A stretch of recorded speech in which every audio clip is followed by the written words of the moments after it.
الله أكبر.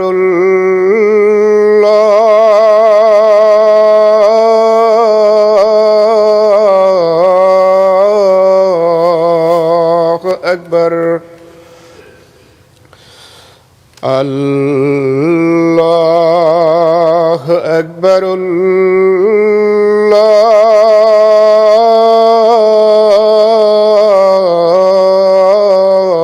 الله أكبر.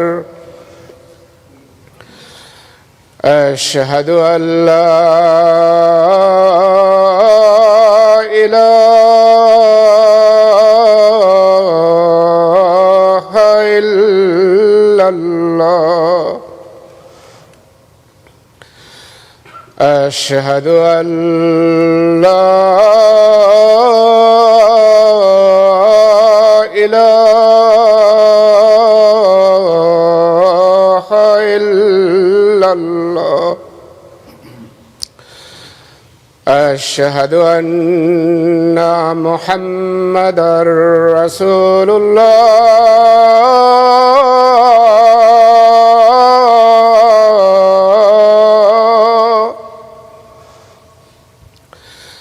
أشهد أن محمدًا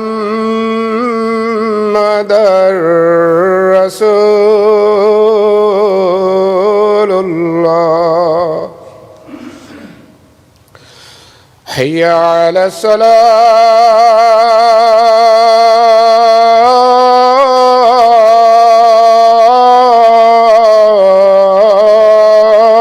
الصلاة. حي على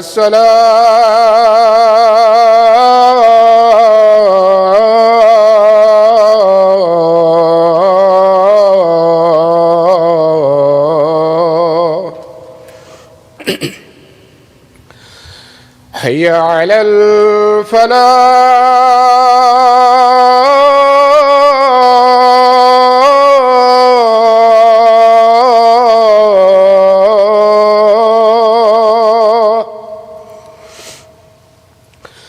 حي على الفلاح.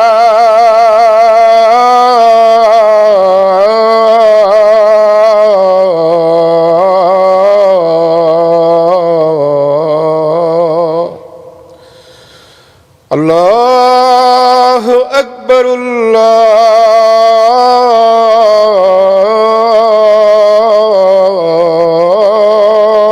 الله أكبر.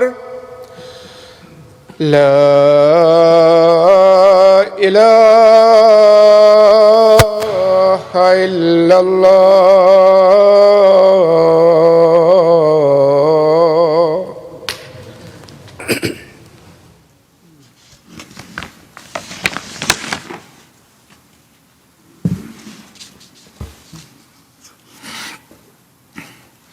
السلام عليكم ورحمة الله. أشهد أن لا إله إلا الله وحده لا شريك له وأشهد أن محمدا عبده ورسوله. أما بعد فأعوذ بالله من الشيطان الرجيم. بسم الله الرحمن الرحيم. الحمد لله رب العالمين الرحمن الرحيم مالك يوم الدين. إياك نعبد وإياك نستعين. اهدنا الصراط المستقيم صراط الذين أنعمت عليهم غير المغضوب عليهم ولا الضالين.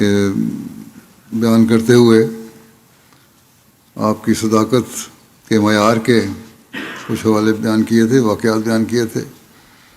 آج بھی چند ایک واقعات بیان کروں گا. حضرت مسیح علیہ السلام پر ایک مقدمہ ڈاکٹر ہنری مارٹن کلارک کی طرف سے دائر ہوا تھا اور اقدام قتل کا مقدمہ تھا. انتہائی خطرناک مقدمہ تھا. آپ فرماتے ہیں یہ مقدمہ ہنری مارٹن کلارک کا مقدمہ ایسا خطرناک تھا کہ پھانسی کی سزا بھی ہو سکتی تھی.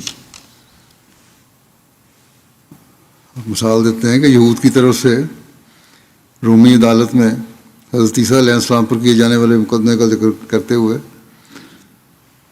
فرمایا کہ اس قسم کا مقدمہ مجھ پر بھی ہوا تھا. مسیح علیہ السلام کے خلاف تو یہودیوں نے مقدمہ کیا تھا، مگر اس سلطنت میں میرے خلاف جس نے مقدمہ کیا وہ معزز پادری تھا اور ڈاکٹر بھی تھا، یعنی ڈاکٹر مارٹن کلارک، جس نے مجھ پر اقدام قتل کا مقدمہ بنایا اور اس نے شہادت پوری وہاں پہنچائی. یہاں تک کہ مولوی ابو سعید محمد حسن بٹالوی جو اس سلسلے کا سخت مخالف دشمن ہے، وہ شہادت دینے کے واسطے عدالت میں آیا اور جہاں تک اسے ہو سکا اس نے میرے خلاف شہادت دی اور پورے طور پر مقدمہ میرے خلاف ثابت کرنے کی کوشش کی. یہ مقدمہ کپتان ڈگلس ڈپٹی کمشنر گرداسپور کے اجلاس میں تھا، جو شاید اب شملہ میں اب فرما رہے ہیں، اس وقت ٹرانسفر ہو گئی تھی ان کی. بہرحال ان کے روبرو مقدمہ پورے طور پر مرتب ہو گیا. تمام شہادتیں آپ فرماتے ہیں میرے خلاف بڑے زور شور سے دی گئیں. ایسی حالت اور ایسی صورت میں کوئی قانون دان اہل الرائے بھی نہیں کہہ سکتا تھا کہ میں بری ہو سکتا ہوں. تقاضائے وقت اور صورتیں ایسی واقع ہو چکی تھیں کہ مجھے سیشن سپرد کر دیا جاتا اور وہاں سے پھانسی کا حکم ملتا یا عبور دریائے شور کا سزا دی جاتی، یعنی عمر قید کی سزا دی جاتی. مگر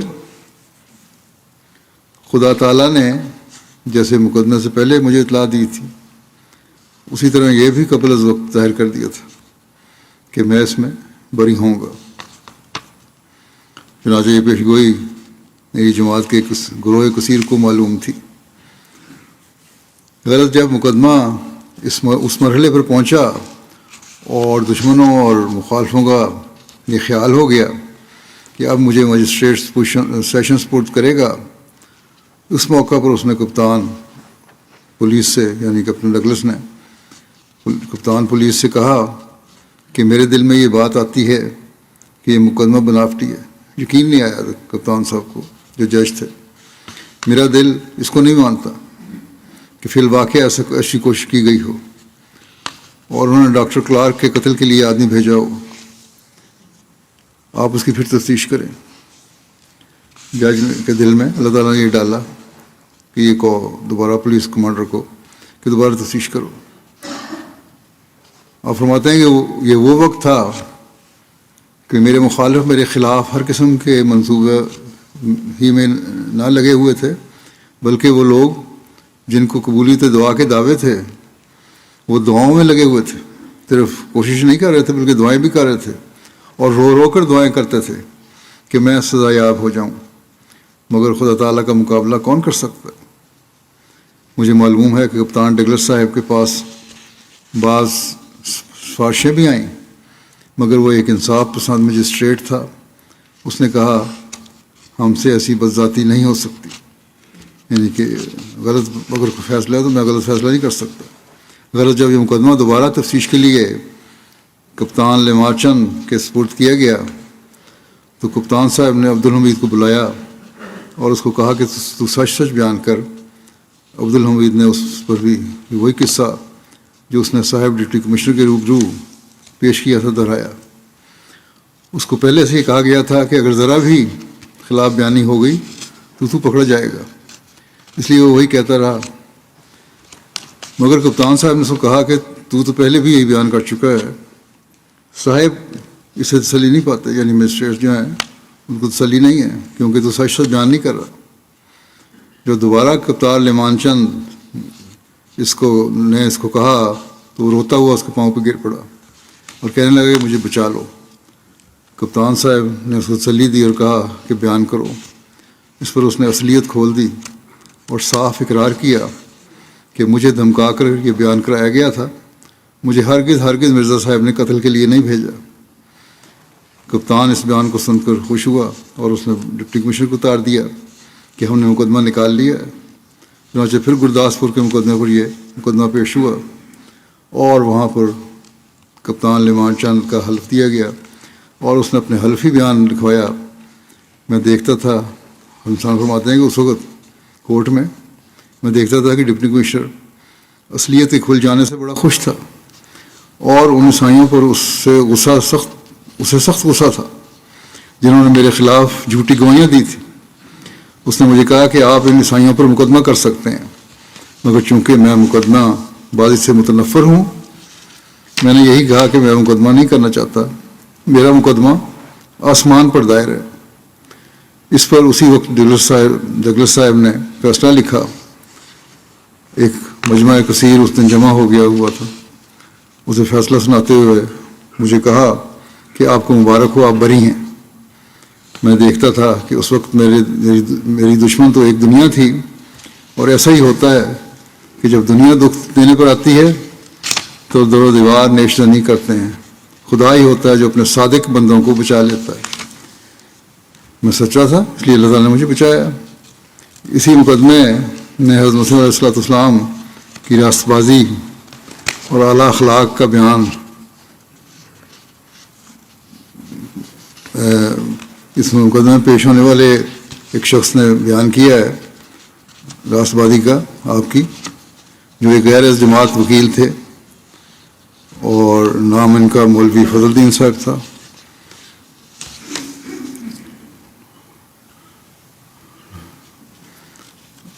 اور وہ کہتے ہیں جس کو حضرت شیخ یعقوب علی الفانی نے اپنی کتاب حیات احمد میں درج کیا ہے،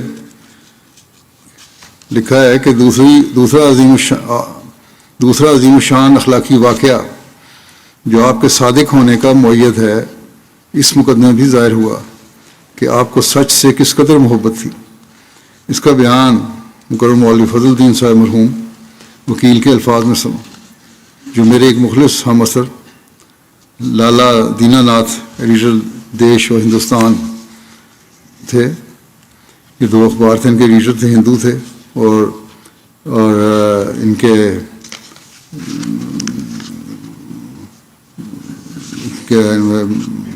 شیخ یعقوب علی صاحب عرفانی کے دوست تھے. وہ کہتے ہیں کہ انہوں نے کہا کہ آپ کو معلوم ہے کہ میرے دل میں مرزا صاحب کی کس قدر عظمت ہے. میں ان کا مقام اور مرتبہ بہت عظیم الشان سمجھتا ہوں، اگرچہ ان کے دعوی کے متعلق علم النفس کی روح سے. یہ وکیل صاحب نے کہا کہ ان کے دعوی کے متعلق تو میں یہ مانتا ہوں کہ ان کو سمجھنے میں غلطی ہو گئی ہے. دعوی سچے نہیں، لیکن نیک انسان بہرحال ہیں. ایک مہاپرش اور روحانی آدمی کے لحاظ سے بہت بڑے مرتبہ کے انسان تھے، اور میرا یہ عقیدہ ان کے متعلق ایک واقعہ سے ہوا. اور واقعہ بیان کرتے ہیں کہ حکیم غلام نبی زبدۃ الحکماء کو آپ جانتے ہیں، اور مولوی فضل الدین صاحب وکیل کو بھی. ہاں، یہ تو ہندوز نے بیان کیا، جو ایڈیٹر تھے انہوں نے بیان کیا یہ واقعہ. اب وہ مولوی فضل الدین صاحب کی بات بیان کر رہے ہیں. کہتے ہیں کہ مولوی فضل الدین صاحب وکیل کو بھی آپ جانتے ہیں. حکیم صاحب کے مکان پر اکثر دوستوں کا اجتماع ہوا، شام کو ہوا کرتا تھا. میں بھی وہاں چلا جاتا تھا. ایک روز وہاں کچھ احباب جمع تھے. اتفاق سے مرزا صاحب کا ذکر آ گیا. ایک شخص نے ان کی مخالفت شروع کی، لیکن ایسے رنگ میں کہ وہ شرافت اور اخلاق کے پہلو سے گری ہوئی تھی. تو یہ ہندو کی جو ایڈیٹر ہیں اخبار کے، یہ کہتے ہیں کہ اس پر مولوی فضل الدین صاحب مرحوم کو یہ سن کر بہت جوش آ گیا. انہوں نے بڑے جذبہ سے کہا کہ میں مرزا صاحب کا مرید نہیں ہوں، ان کے دعوی پر میرا اعتقاد نہیں ہے، اس کی وجہ خواہ کچھ ہو، لیکن مرزا صاحب کی عظیم الشان شخصیت اور اخلاقی کمال کا میں قائل ہوں. میں وکیل ہوں اور ہر قسم کے طبقہ کے لوگ مقدمات کے سلسلے میں میرے پاس آتے ہیں. ہزاروں میں نے اس سلسلے میں دوسرے وکیلوں کے ذریعے بھی دیکھا ہے. ہزاروں کو میں نے اس سلسلے میں دوسرے وکیلوں کے ذریعے بھی دیکھا ہے. بڑے بڑے نیک نفس آدمی جن کے متعلق کبھی وہم بھی نہیں آ سکتا کہ وہ کسی قسم کی نمائش یا ریاکاری سے کام لیں گے، انہوں نے مقدمات کے سلسلے میں اگر قانونی مشورہ کے متحد اپنے بیان کو تبدیل کرنے کی ضرورت سمجھی، بلا تعامل بدل دیا. لیکن میں نے اپنی عمر میں مرزا صاحب ہی کو دیکھا ہے جنہوں نے سچ کے مقام سے قدم نہیں ہٹایا. میں ان کے ایک مقدمہ میں وکیل تھا. یہ مقدمہ وہی پادری ہنری مارٹن کلارک والا مقدمہ ہے. تو اس مقدمہ میں نے ان کے لیے ایک قانونی بیان تجویز کیا اور ان کی خدمت میں پیش کیا. انہوں نے اسے پڑھ کر کہا کہ اس میں تو جھوٹ ہے. میں نے کہا کہ ملزم کا بیان حلفی نہیں ہوتا اور قانوناً اسے اجازت ہے کہ جو چاہے وہ بیان کرے. اس پر آپ نے فرمایا کہ قانون نے اسے یہ تو اجازت دے دی ہے کہ جو چاہے بیان کرے، مگر خدا تعالیٰ تو اجازت نہیں دیتے. خدا تعالیٰ نے تو اجازت نہیں دی کہ وہ جھوٹ بھی بولے، اور نہ ہی قانون ہی کا یہ منشا ہے. بس میں کبھی ایسے بیان کے لیے آمادہ نہیں ہوں جس میں واقعات کا خلاف ہو. میں صحیح امر پیش کروں گا. مولوی صاحب کہتے تھے، وکیل صاحب، کہ میں نے کہا آپ جان بوجھ کر اپنے آپ کو بلا میں ڈالتے ہیں. نے فرمایا کہ جان بوجھ کر بلا میں ڈالنا یہ ہے کہ میں قانونی بیان دے کر ناجائز فائدہ اٹھانے کے لیے اپنے خدا کو ناراض کر لوں. یہ مجھ سے نہیں ہو سکتا، خواہ کچھ بھی ہو. لالا دینا ناتھ صاحب بیان کرتے تھے، یہی جو ایڈیٹر تھے عرفانی صاحب کو انہوں نے بیان کیا، کہ مولوی فضل الدین صاحب کہتے تھے کہ یہ باتیں مرزا صاحب نے ایسے جوش سے بیان کیں کہ ان کے چہرے پر ایک خاص قسم کا جلال اور جوش تھا. میں نے سن کر کہا، وکیل صاحب نے کہا اعظم صاحب کو، کہ آپ کو میری وکالت سے کچھ فائدہ نہیں ہو سکتا. اس پر آپ نے فرمایا کہ میں نے کبھی وہم بھی نہیں کیا کہ آپ کی وکالت سے فائدہ ہوگا یا کسی اور شخص کی کوشش سے فائدہ ہوگا، اور نہ میں سمجھتا ہوں کہ کسی کی مخالفت مجھے تباہ کر سکتی ہے. میرا بھروسہ تو خدا تعالیٰ پر ہے جو میرے دل کو دیکھتا ہے. آپ کو وکیل اس لیے کیا ہے کہ رعایت اسباب ادب کا طریق ہے، اور میں چونکہ جانتا ہوں کہ آپ اپنے کام میں دیانتدار ہیں، اس لیے آپ کو مقرر کیا. یہ تو ایک ظاہری ذریعہ جو استعمال ہونا چاہیے اس کے لیے کر رہا ہوں، میں کوئی انحصار نہیں ہے آپ پہ. مولوی فضل الدین صاحب کہتے تھے کہ میں نے پھر کہا کہ میں تو یہی بیان تجویز کرتا ہوں. مرزا صاحب نے کہا کہ نہیں، جو بیان میں خود لکھتا ہوں نتیجہ اور انجام سے بے پرواہ ہو کر وہی داخل کر دو، اس میں ایک لفظ بھی تبدیل نہ کیا جاوے. اور میں پورے یقین سے آپ کو کہتا ہوں کہ آپ کے قانونی بیان سے وہ زیادہ مؤثر ہوگا، اور جس نتیجہ کا آپ کو خوف ہے وہ ظاہر نہیں ہوگا، بلکہ انجام انشاءاللہ بخیر ہوگا. اور اگر فرض کر لیا جاوے کہ دنیا کی نظر میں انجام اچھا نہ ہو، یعنی مجھے سزا ہو جاوے، تو مجھے اس کی پرواہ نہیں، کیونکہ میں اس وقت اس لیے خوش ہوں گا کہ میں نے اپنے رب کی نافرمانی نہیں کی. لالا دینا ناتھ کہتے تھے کہ مولوی فضل الدین صاحب نے بڑے جوش اور اخلاص سے اس طرح پر مرزا صاحب کا ڈیفنس پیش کیا اور کہا کہ انہوں نے پھر قلم برداشتہ اپنا بیان لکھ دیا، اور خدا کی عجیب قدرت ہے کہ جیسا وہ کہتے تھے اسی بیان پر وہ بری ہو گئے. مولوی فضل الدین صاحب نے ان کی راست بازی کے لیے ہر قسم کی مصیبت کو قبول کر لینے کی جرت اور بہادری کا ذکر کر کے حاضرین مجلس پر ایک کیف آور حالت پیدا کر دی. جو بھی وہاں غیر بیٹھے ہوئے تھے، مخالفت کر رہے تھے، وہ سب چپ ہو گئے. اس پر بعض نے پوچھا کہ آپ پھر مرید کیوں نہیں ہو جاتے؟ تو انہوں نے کہا کہ یہ میرا ذاتی فعل ہے اور میں تمہیں یہ حق نہیں کہ سوال کرو. میں انہیں ایک کامل راست باز یقین کرتا ہوں اور میرے دل میں ان کی بہت بڑی عظمت ہے. اسی واقعہ کی بابت ماسٹر نذیر حسین صاحب کی ایک روایت ہے. وہ کہتے ہیں کہ مولوی فضل الدین صاحب مرحوم ایڈوکیٹ ہائی کورٹ جو تھے، انہوں نے ان کو حضرت مسیح علیہ السلام کے ساتھ ایک گہری عقیدت تھی اور عموماً حضور کے مقدمات میں جایا کرتے تھے. کہتے ہیں انہوں نے مجھے بیان کیا کہ وہ مسیح موعود علیہ السلام کو اعلیٰ درجہ کے کامل راست باز یقین رکھتے ہیں.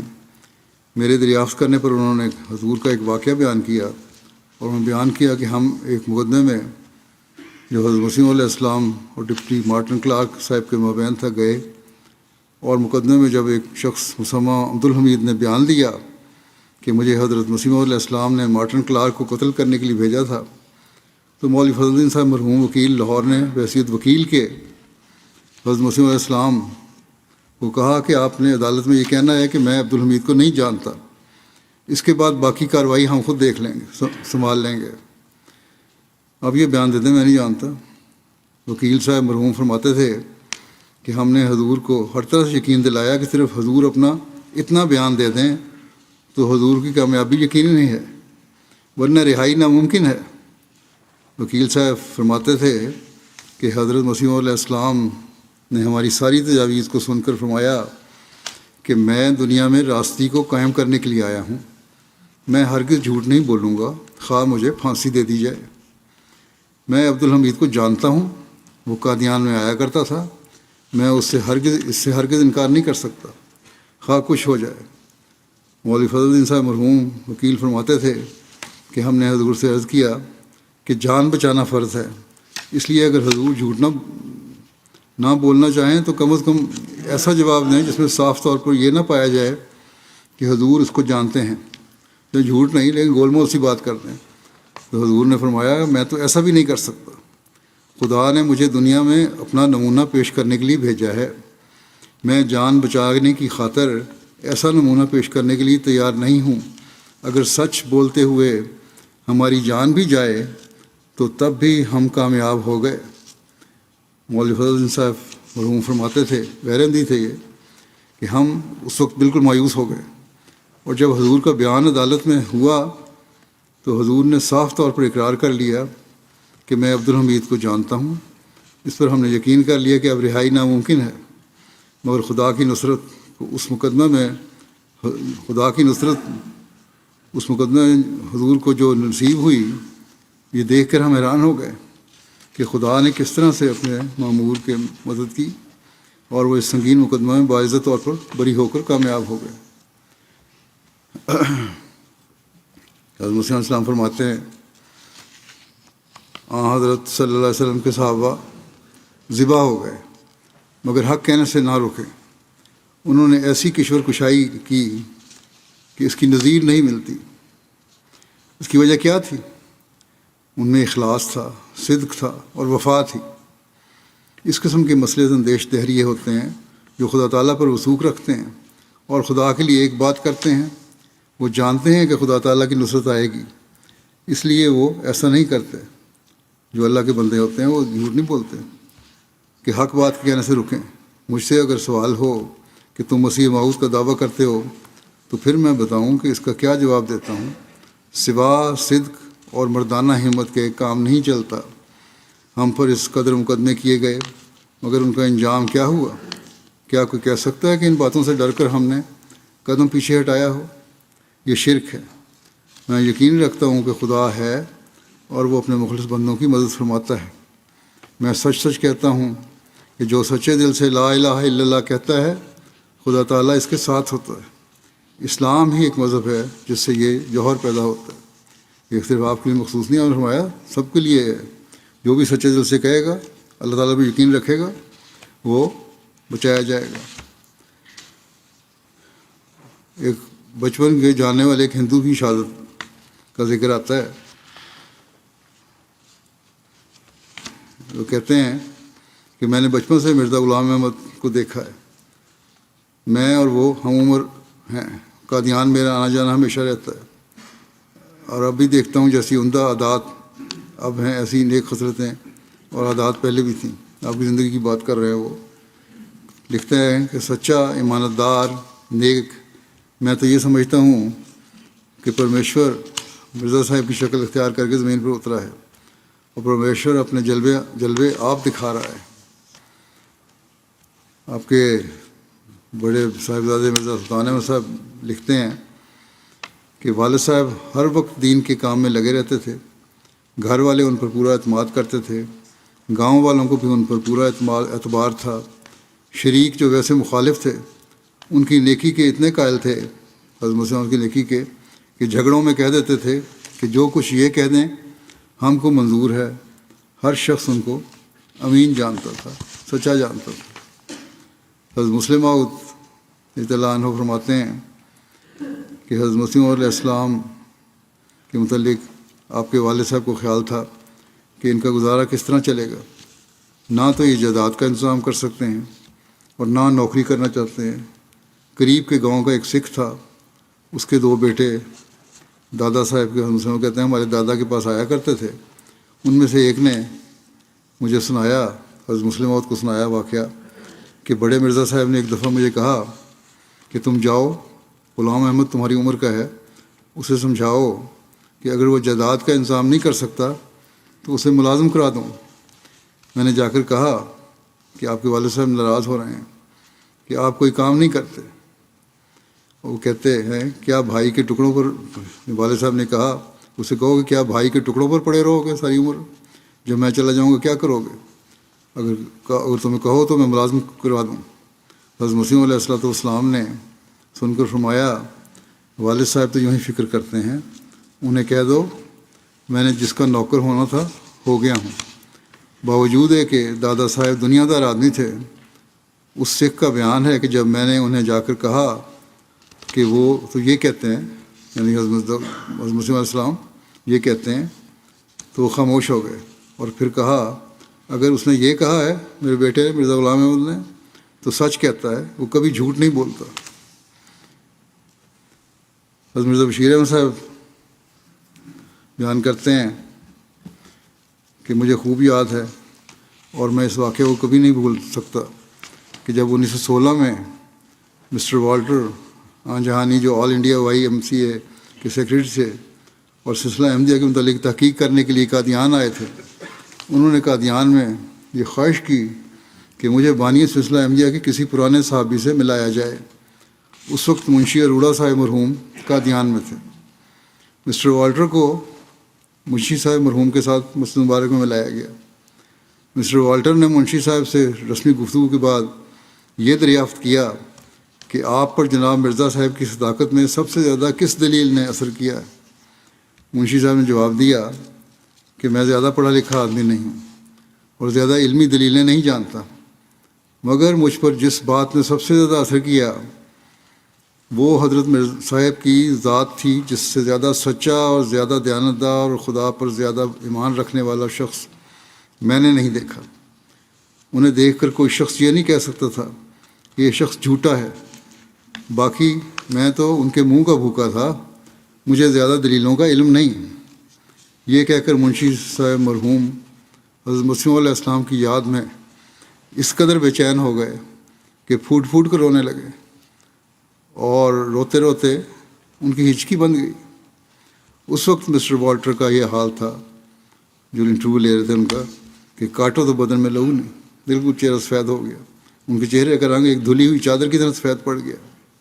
اور بعد میں انہوں نے اپنی کتاب احمدیہ موومنٹ میں اس واقعے کا خاص طور پر ذکر بھی کیا اور لکھا کہ جس شخص نے اپنی صحبت میں اس قسم کے لوگ پیدا کیے ہیں اسے ہم کم از کم دھوکے باز نہیں کہہ سکتے۔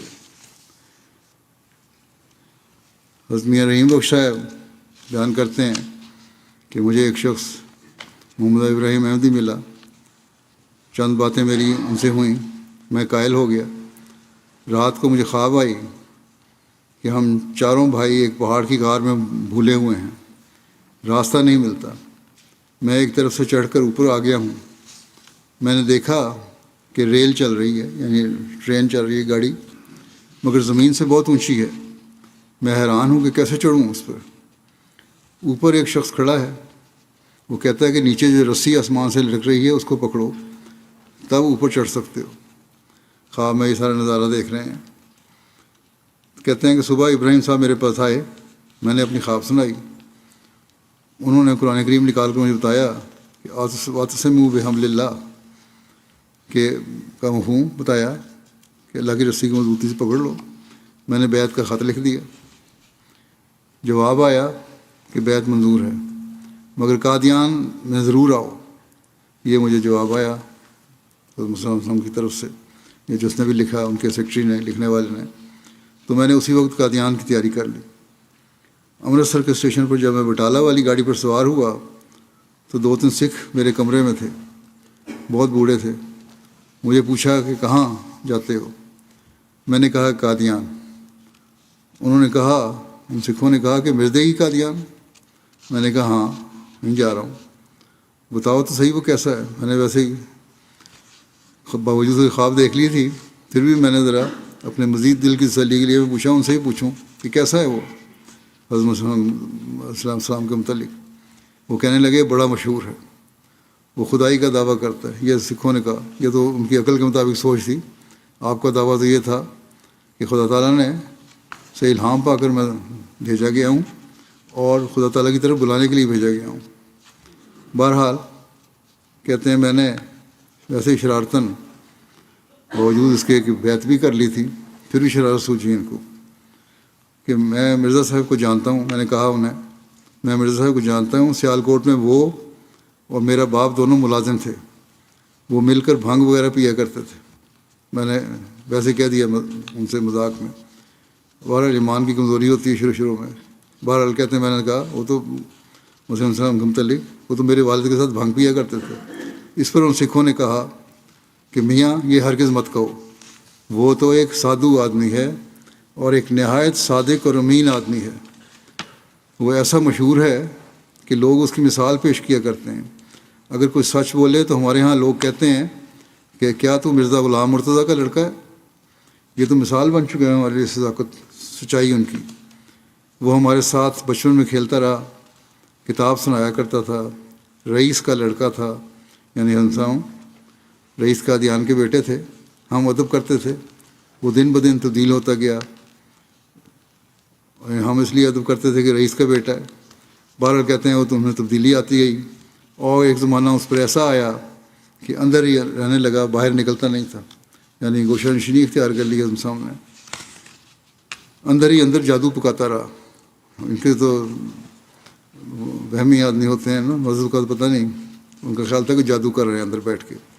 اور قادیان کے ارد گرد 4 میل پر اس نے جادو کر دیا، یعنی کہ اپنا قائل کر لیا، لوگ سچائی کا لوہا منوا لیا. کسی مذہب کا کوئی شخص اس کے پاس آئے تو وہ اس کے مذہب سے اپنے آپ کو سچا ثابت کر کے دکھا دیتا اور اس کے مذہب کو جھوٹا ثابت کر دیتا. وہ کہتا ہے میں آسمانوں سے آیا ہوں. سکھ نے یہ باتیں بتائیں ان کو. تو میں نے ان سے یہ باتیں سن لی. پھر جب قادیان میں مہمان خانے میں اترا تو وہاں 3-4 لڑکے تھے. تو کہتے ہیں میں نے کہا چلو آزماؤں کہ میں نے صحیح قبول کیا کہ نہیں.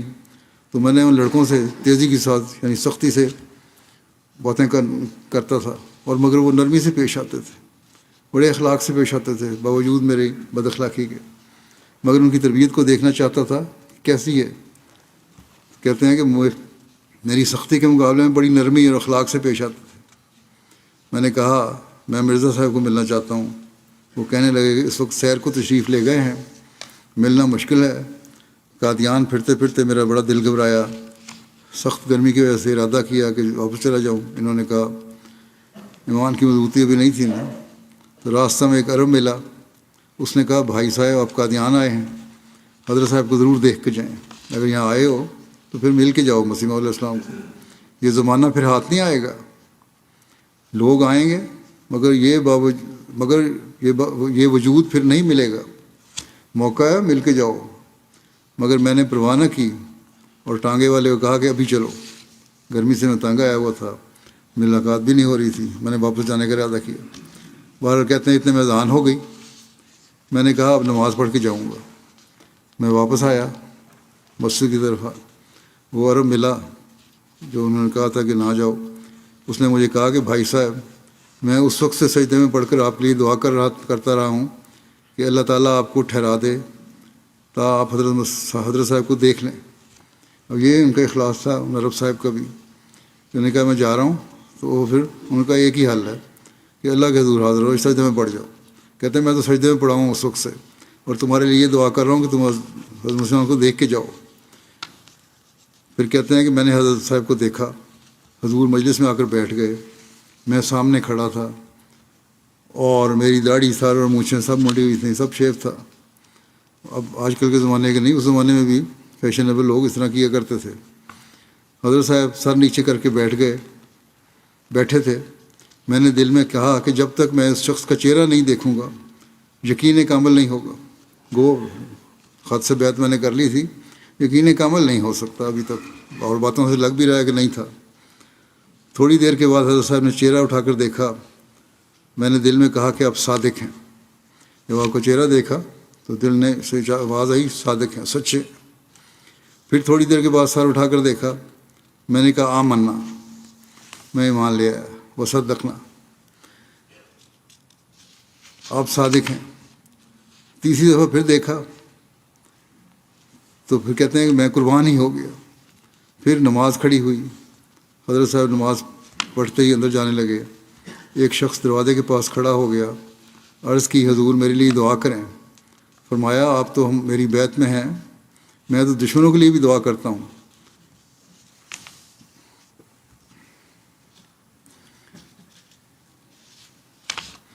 حضرت خلیفہ نظام الدین صاحب بیان کرتے ہیں کہ میں سیالکوٹ سے شکارپور سندھ نوکری کے لیے گیا تھا. حضرت اقدس علیہ السلام کے خلاف بہت شور سنا. امرتسر میں میرے دوست تھے. وہاں سے میں امرتسر آیا. امرتسر سے سیالکوٹ جانے کا ارادہ تھا, مگر میں سویا ہی رہا اور 2 گاڑیاں سیالکوٹ کو چلی گئیں. جب دیدار ہوا تو معلوم ہوا کہ گاڑیاں چلی گئی ہیں. مان دل میں خیال پیدا ہوا کہ مرزا صاحب کا گاؤں نزدیک ہے, ان کو دیکھنا تو چاہیے. پھر پوچھا کہ بٹالے کو کب گاڑی جائے گی. خیر ان کا لوگوں نے بتایا کہ آدھے گھنٹے بعد جائے گی. میں نے ٹکٹ لیا, بٹالہ پہنچ گیا اور وہاں سے پھر پیدل قادیان چلا گیا. عصر کے وقت میں وہاں پہنچا اور حضرت مولوی عبدالکریم صاحب سے ملا. وہ سیالکوٹ سے واقف تھے, ان کے سیالکوٹ تھے یہ بھی. وہ بڑے خوش ہوئے, کہتے ہیں مجھے دیکھ کے. عصر کی نمازیں ہم نے پڑھیں. دوسرے روز صبح مولوی عبدالکریم صاحب نے اطلاع دی حضرت مسلم صاحب کو, اور پھر کہتے ہیں کہ مجھے مسجد میں کھڑکی کھلتی تھی تاکی کے پاس, حضور نے میری بیعت لی.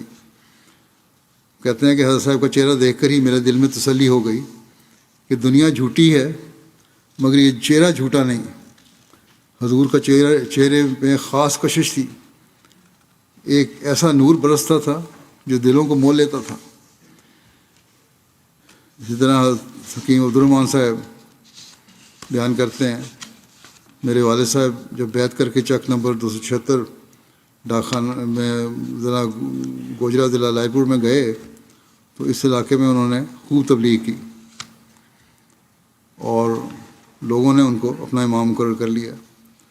اور جب قرآن مجید پڑھانے لگے اور وفات مسیح کا ذکر آیا تو خوب کھول کر بیان کیا وفات مسیح کو. وہ لوگ حیران ہو گئے. کہتے ہیں ایک شخص تھا وزیر دین, نمبردار تھا گاؤں کا. تو وزیر دین نے ایک دن حکیم صاحب سے کہا کہ مجھے دیگ کی ضرورت ہے. وہ بڑی بڑی دیگیں بڑے لوگ وہاں بنواتے تھے تاکہ عام طور پہ لوگوں کے غریبوں کو کھانا کھلانے کے لیے بنواتے تھے یا بعض فنکشنز کے لیے بھی جو ان کے ہاں ہوا کرتے تھے چودھریوں کے. کہتے ہیں بہرحال انہوں نے کہا دیگ کی ضرورت ہے تو گجرانوالہ میں دیگیں اچھی بنتی ہیں, وہاں چلتے ہیں, میرے ساتھ چلیں, آپ وہاں سے لے لیں. تو میں نے انہیں کہا کہ اگر آپ نے جانا ہی ہے اچھی دیگ لینے تو پھر بٹالہ چلیں, وہ زیادہ اچھی بنتی ہیں وہاں. اور جب بٹالہ پہنچے تو کہتے ہیں چودھری وزیر دین کو میں نے کہا کہ یہاں نزدیک ہی قادیان میں مرزا صاحب رہتے ہیں, میں ان کی بیعت کر چکا ہوں, وہ سچے ہیں, آپ بھی چلیں. تو چودھری صاحب نے کہا کہ میں شہادت دیتا ہوں کہ ضرور سچے ہیں. چودھری صاحب ان کو پہلے جانتے تھے کیونکہ سیالکوٹ میں میں اور مرزا صاحب اکٹھے ملازم تھے. میں پٹواری تھا اور وہ دفتر میں کام کیا کرتے تھے. حکیم صاحب کے ساتھ چودھری صاحب گئے دیگی لینے. وہ پھر وہاں ذکر حضرت شروع ہو گیا. تو کہتے ہاں ضرور سچے ہوں گے. اور دفتر میں کیونکہ میں نے کام کرتے دیکھا ہے, انہوں نے کبھی رشوت نہیں لی, نہ کبھی جھوٹ بولا. بڑے پرہیزگار اور متقی تھے. ایسا شخص کبھی جھوٹا دعویٰ نہیں کر سکتا. جیسے میں نے تو ان کو جوانی دیکھی ہوئی ہے, کوئی جھوٹا دعویٰ نہیں ہو سکتا ایسے شخص کا. چلو میں آپ کے ساتھ چلتا ہوں. چنانچہ چودھری صاحب نے فوراً جا کر بیعت کر لی. میاں فیروز الدین صاحب بیان کرتے ہیں کہ میرے دادا صاحب کا نام میاں نظام الدین تھا. جس زمانے میں حضرت اقدس علیہ السلام ملازمت کے سلسلے میں تشریف لائے تھے سیالکوٹ میں, میرے دادا صاحب نے ان کو محلہ سالو گجر میں مکان کرایہ پر لے کر دیا تھا. حضور علیہ السلام میرے دادا صاحب سے حضور صلی اللہ علیہ وسلم نے میرے دادا صاحب سے ایک 6 ماشا سونے کی انگوٹھی بنوا کر بھی گھر بھیجی تھی, اپنے گھر بھیجی تھی بنوا کے. تو میرے دادا صاحب کے ساتھ حضور علیہ السلام کے گہرے تعلقات تھے. جب حضور علیہ السلام نے مسیحیت کا دعویٰ کیا تو میرے دادا صاحب نے کچھ عرصے کے بعد حضور علیہ السلام کی بیعت کر لی اور سارے خاندان کو کہا کہ میں ان کا اس زمانے سے واقف ہوں جب کہ حضور یہاں ملازم تھے, اس لیے آپ لوگ میرے سامنے بیعت کر لیں. یہ منہ جھوٹوں کا نہیں ہو سکتا. کہتے ہیں چنانچہ 1892 میں ہمارے سارے خاندان نے بیعت کر لی. حضرت مرزا بشیر احمد صاحب روایت بیان کرتے ہیں, منشی عبدالعزیز صاحب اوجلوی نے بیان کیا کہ میں 1890 کے قریب موضع جگت پور کولیاں تحصیل گرداسپور میں پٹواری تھا. اور کہتے ہیں 1891 میں کوشش کر کے میں نے اپنی تبدیلی موضع سیکھواں تحصیل گرداسپور میں کروا لی. اس وقت میں احمدی نہیں تھا, لیکن حضرت صاحب کا ذکر سنا ہوا تھا. مخالفت تو نہیں تھی, لیکن زیادہ تر یہ خیال روک ہوتا تھا کہ علماء سب حضرت صاحب کے مخالف ہیں. سیکھواں جا کر میری واقفیت میاں جمال الدین اور امام الدین اور خیر الدین صاحب سے ہوئی. انہوں نے مجھے حضرت صاحب کی کتاب ازالہ عام پڑھنے کے لیے دی. میں نے دعا کرنے کے بعد کتاب پڑھنی شروع کی. اس کے پڑھتے پڑھتے میرے دل میں حضرت صاحب کی صداقت میخ کی طرح گڑ گئی اور سب شکوک رفع ہو گئے. اس کے چند روز بعد میں نے میاں خیر الدین کے ساتھ قادیان گیا تو گول کمرے کے قریب پہلی دفعہ حضرت صاحب کی زیارت کی. حضرت صاحب کو دیکھ کر میں نے میاں خیر الدین صاحب کو کہا کہ شکل جھوٹوں والی نہیں ہے. چنانچہ میں نے بیعت کر لی. اس طرح حضرت مرزا بشیر احمد صاحب ایک اور روایت بیان کرتے ہیں حضرت چودھری ظفر اللہ خان صاحب کی کہ آنریبل چودھری سر محمد ظفر اللہ خان صاحب نے بدریہ تحریر مجھ سے بیان کیا کہ جب میں نے پہلی بار حضرت مسیح موعود علیہ السلام کی لاہور میں زیارت کی تو میرے دل میں اس وقت کسی قسم کے عقائد کی تنقید نہیں تھی. جو اثر بھی میرے دل میں اس وقت ہوا وہ یہی تھا کہ یہ شخص صادق ہے اور جو کہتا ہے وہ سچ ہے. اور ایک ایسی محبت میرے دل میں آپ کے متعلق اللہ تعالیٰ کی طرف سے ڈال دی گئی کہ وہی میرے لیے حضور علیہ السلام کی صداقت کی اصل دلیل ہے. میں گو اس وقت بچہ ہی تھا, لیکن اس وقت سے لے کر اب تک مجھے کسی وقت بھی کسی دلیل کی ضرورت نہیں پڑی. بعد میں متواتر ایسے واقعات رونما ہوتے رہے جو میرے ایمان کی مضبوطی کا باعث ہوئے, لیکن میں نے حضرت مسیح موعود علیہ السلام کو آپ کا چہرہ مبارک دیکھ کر ہی مانا تھا, اور وہی اثر اب تک میرے لیے حضور کے دعوی کی صداقت کا سب سے بڑا ثبوت ہے. اس لحاظ سے میں سمجھتا ہوں کہ میں 3 ستمبر 1904 کے دن سے ہی احمدی ہوں, جب میں نے پہلی دفعہ دیکھا. اس طرح حضرت میاں صدر الدین صاحب بیان کرتے ہیں کہ جس وقت میں نے بیعت کی اپنے باپ کو کہا کہ کیا تمہیں علم ہے کہ لوگ یکوں پر قادیان کیوں آ رہے ہیں؟ اس نے کہا کہ مجھے علم نہیں. میں نے کہا کہ مرزا صاحب کہتے ہیں کہ میں مسیح موعود ہوں. اس نے کہا میرے باپ نے کہ یہ بات درست ہوگی, میں نے اس شخص کو بچپن سے ہی دیکھا ہے, وہ غلط نہیں کہتے۔ حضرت مسیح علیہ الصلوۃ والسلام فرماتے ہیں اب دیکھو خدا نے اپنی حجت کو تم پر اس طرح پر پورا کر دیا ہے کہ میرے دعویٰ پر ہزار ہا دلائل قائم کر کے تمہیں یہ موقع دیا ہے کہ تم غور کرو کہ وہ شخص جو تمہیں اس سلسلے کی طرف بلاتا ہے وہ کس درجے کی معرفت کا آدمی ہے اور کس قدر دلائل پیش کرتا ہے، اور تم کوئی عیب، افتراء یا جھوٹ یا دغا کا میری پہلی زندگی پر نہیں لگا سکتے، تم یہ خیال کرو کہ جو شخص پہلے سے جھوٹ اور افتراء کا عادی ہے یہ بھی اس نے جھوٹ بولا ہوگا۔ کون تم میں سے ہے جو میری سوانح زندگی میں کوئی نکتہ چینی نہیں کر سکتا ہے؟ بس یہ خدا کا فضل ہے کہ جو اس نے ابتدا سے مجھے تقویٰ پر قائم رکھا، اور سوچنے والوں کے لیے یہ ایک دلیل ہے۔ حضرت مسیح علیہ الصلوۃ والسلام ہمیں نصیحت کرتے ہوئے فرماتے ہیں کہ یاد رکھو جب سچائی پورے طور پر اپنا اثر پیدا کر لیتی ہے تو وہ ایک نور ہو جاتی ہے جو ہر ایک تاریکی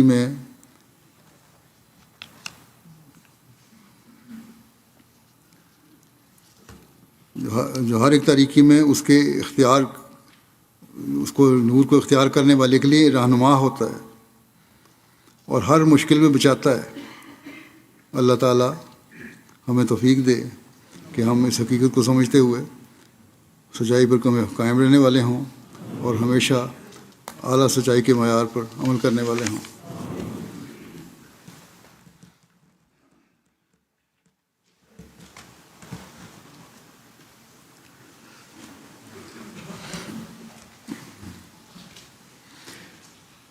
الحمد للہ نحمده ونستعینه ونستغفره ونؤمن به ونتوکل علیہ ونعوذ باللہ من شرور انفسنا ومن سیئات اعمالنا من يهده الله فلا مضل له ومن يضلل فلا هادي له ونشهد أن لا إله إلا الله ونشهد أن محمدا عبده ورسوله عباد الله رحمكم الله إن الله يأمر بالعدل والإحسان وإيتاء ذي القربى وينهى عن الفحشاء والمنكر والبغي يعظكم لعلكم تذكرون اذكروا الله يذكركم وادعوه يستجب لكم ولذكر الله أكبر